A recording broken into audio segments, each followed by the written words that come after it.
Movie के start में एक लड़की दिखाई जाती है जिसका नाम होता है मारिया। उसके फादर की डेथ हो जाती है और वो रो रही होती है और उसके साथ एक उसकी केयर टेकर होती है जो बचपन से ही उसे पाल रही होती है। इसके बाद मारिया और उसकी केयर टेकर एक वकील के पास जाते हैं। जो वकील उसको एक किताब देता है और कहता है कि इसको पढ़ो और बताता है कि ये तुम्हारे फादर ने रखवाई थी। मारिया घर जाके उस किताब को पढ़ती है। उस किताब में एक प्रिंसेस बनी होती है।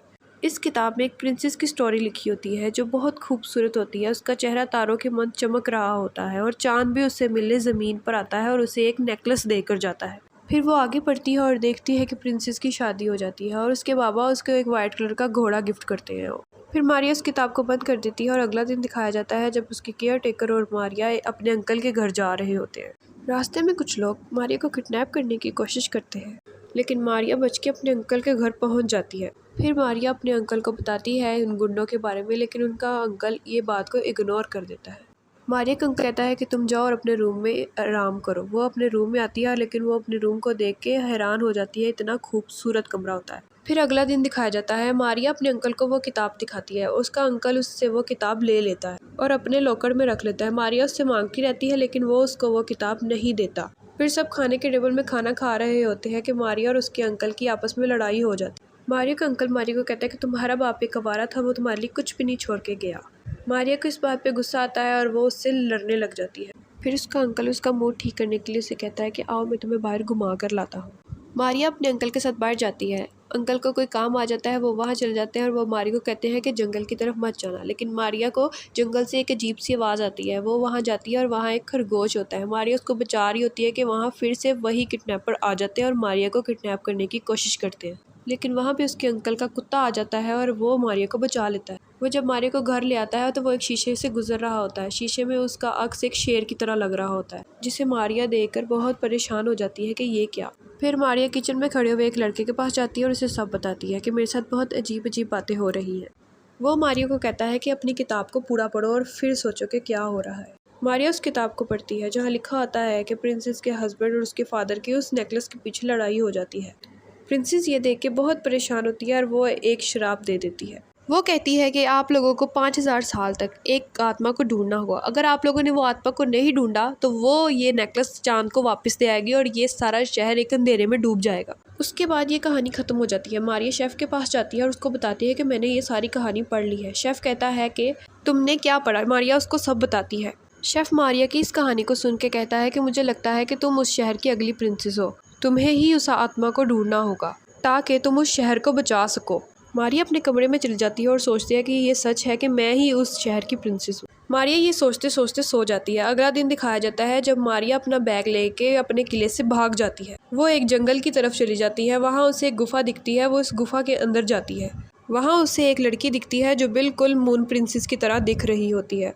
मारिया उसको देखकर परेशान हो जाती है। वो मारिया को बताती है कि मैं भी एक तुम्हारी तरह मून प्रिंसेस हूँ जो कि नेकलेस ढूंढने के लिए निकली हूँ। मारिया उसको कहती है कि मैं अपने अंकल की मदद लेती हूँ, शायद वो हमारी हेल्प कर दें। लेकिन वो मून प्रिंसेस चिढ़ जाती है और कहती है कि अपने अंकल का नाम भी मत। वो कहती है कि हम खुद ही ढूंढेंगे, हमें बस एक चाबी की ज़रूरत है जो हमें नहीं मिल रही। मारिया कहती है कि मैं उस शहर में जाऊँगी और उस शहर के सरदार को वो चाबी दूंगी ताकि वो नेकलेस ढूंढ सके। मारिया वहाँ जाती है और उस किले के सरदार को एक चाबी देती है। वो उस चाबी से उस बॉक्स को खोलता है तो अंदर कुछ नहीं होता। उस किले का सरदार गुस्से से मारिया को कैद कर लेता है। उसके अंकल मारिया को ढूंढ रहे होते हैं लेकिन मारिया नहीं ढूंढ रही होती। वो कहता है कि मुझे लगता है कि दुश्मनों ने मारिया को पकड़ लिया है। फिर मारिया को दिखाया जाता है जो गार्ड को चकमा दे के वहाँ से निकल जाती है। लेकिन किले के सरदार का बेटा रॉबिन उसको देख लेता है। मारिया जंगल की तरफ भाग जाती है। वहाँ उसके अंकल का डॉगी आ जाता है और उसको वहाँ से सुरक्षित अपने घर पहुँचा देता है। मारिया जब घर आती है तो उसका अंकल उसको कहता है कि आइंदा तुम इस किले से बाहर निकली तो मैं तुम्हारे हाथ पांव तोड़ दूंगा। कुछ देर बाद मारिया के अंकल को उसकी गलती का एहसास होता है और वो मारिया से सही दिल से माफ़ी मांग लेता है। फिर अगला दिन दिखाया जाता है जब वो प्रिंसेस मारिया के रूम में आ जाती है। मारिया उससे पूछती है कि तुम यहाँ क्या लेने आई हो। वो मारिया को मून प्रिंसेस का ड्रेस देती है। मारिया मून प्रिंसेस का ड्रेस पहन के बहुत खुश होती है। फिर वो मारिया के रूम में रखा हुआ पियानो बजाने लगती है। फिर जब वो पियानो बजा रही होती है तो सामने रखे मिरर में उसकी सारी स्टोरी दिखाई दे रही होती है। मारिया उसको देख रही होती है और उसको पता चलता है कि ये तो मेरे अंकल की होने वाली बीवी है। मारिया मिरर में देखती है। जब उसके अंकल को पता चलता है कि ये तो हमारे दुश्मनों की बेटी है तो वो इसको उसके किले से बाहर निकाल देता है और कहता है कि मैं तुमसे शादी नहीं करूँगा। फिर प्रिंसेस बताती है कि मैं दोनों खानदानों से दूर एक जंगल में रहने लग गई थी। मारिया प्रिंसेस से कहती है कि आप एक बार फिर मेरे अंकल से बात करके देखें, लेकिन वो प्रिंसेस बात करने से मना कर देती है और वहाँ से चली जाती है। मारिया बाहर जाती है और देखती है कि वहाँ के नौकर मून प्रिंसेस की तस्वीर वहाँ से हटा रहे थे। वहाँ के नौकर जब वो तस्वीर उतार रहे होते हैं तो वो प्रिंसेस हिलने लग जाती है और वो मारिया को नेकलेस का बता देती है। वहाँ के सब लोग मारिया को कहते हैं कि तुम रॉबिन की हेल्प लो, रॉबिन तुम्हारी हेल्प कर सकता है, वो जंगल के हर दरख्त को जानता है, क्योंकि मून प्रिंसेस कहती है कि नेकलेस किसी दरख्त में है। मारिया फिर नेकलेस ढूंढने निकल जाती है, लेकिन वो जाते जाते 2 खत लिखती है, एक अपने अंकल के लिए और एक मून प्रिंसेस के लिए। उसका अंकल वो खत पढ़कर बहुत एक्साइटेड होता है और वहाँ प्रिंसेस भी बहुत एक्साइटेड होती है। जब वो मिलते हैं तो उनको पता चलता है कि उन्होंने एक दूसरे के लिए खत नहीं लिखे। उन दोनों को पता चल जाता है कि ये सब मारिया ने किया। इन दोनों में फिर झगड़ा शुरू हो जाता है। फिर से मारिया के अंकल को पता चलता है कि मारिया किले से फिर गायब है। मारिया के अंकल मारिया को ढूंढने के लिए जंगल की तरफ रवाना हो जाता है और उसके साथ मून प्रिंसेस भी होती है। और फिर दिखाया जाता है कि मारिया को मारने के लिए वो दूसरे किले का बादशाह भी निकला होता है। मारिया वहाँ रॉबिन को बुलाती है और अपने खरगोश के ज़रिए उसको दरख्त पर उल्टा लटका देती है। रॉबिन डर जाता है और कहता है कि प्लीज़ मुझे छोड़ दो। मारिया रॉबिन को कहती है कि अगर तुम मेरी नेकलेस ढूंढने में मदद करोगे तो मैं तुम्हें छोड़ दूंगी। रॉबिन मान जाता है।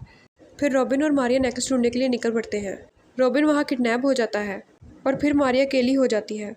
फिर मारिया को मून प्रिंसेस का यूनिकॉर्न नजर आता है जो उसे उस दरख्त के पास लेकर जाता है। मारिया इस दरख्त के पास पहुंचती है तो वहाँ उस किले का सरदार खड़ा होता है, जो मारिया को पकड़ने ही लगा होता है कि उसके अंकल का कुत्ता वहाँ आ जाता है। किले का सरदार उसे वहीं मार देता है। फिर वहाँ रॉबिन आ जाता है। वो मारिया को लेकर वहाँ से भाग जाता है। वहाँ उन्हें एक गुफा दिखती है जहाँ वो दोनों चले जाते हैं। वहाँ मारिया उस नेकलेस को देखती है। तब तक वहाँ किले का सरदार आ जाता है। मारिया और रॉबिन वहाँ से भाग जाते हैं। तब तक दोनों किलों के सरदार इकट्ठे हो जाते हैं और लड़ रहे होते हैं। वो मारिया से उस नेकलेस को छीनने की कोशिश करते हैं, लेकिन मारिया कहती है कि तुम लोग आपस में सुलह कर लो और ये नेकलेस पानी में फेंक दो, वरना ये पूरा शहर एक अंधेरे में छा जाएगा। वो नहीं मानते, इसलिए मारिया खुद ही वो नेकलेस पानी में फेंक देती है, लेकिन समुंदर उसे एक्सेप्ट नहीं करता। वो आकर दोबारा मारिया के कपड़ों में लग जाते हैं। मारिया फिर खुद ही समुंदर में कूद जाती है। तभी मून प्रिंसेस का यूनिकॉर्न मारिया को पानी से निकाल लेता है। तभी देखा जाता है कि मारिया के अंकल का कुत्ता एक शेर बन जाता है। दोनों किले के सरदार आपस में मिल जाते हैं और सब लोग हंसी खुशी रहने लग जाते हैं। दोस्तों, अगर आप लोगों को ये वीडियो पसंद आई हो तो लाइक करें, शेयर करें और सब्सक्राइब करना तो बिल्कुल मत भूलें।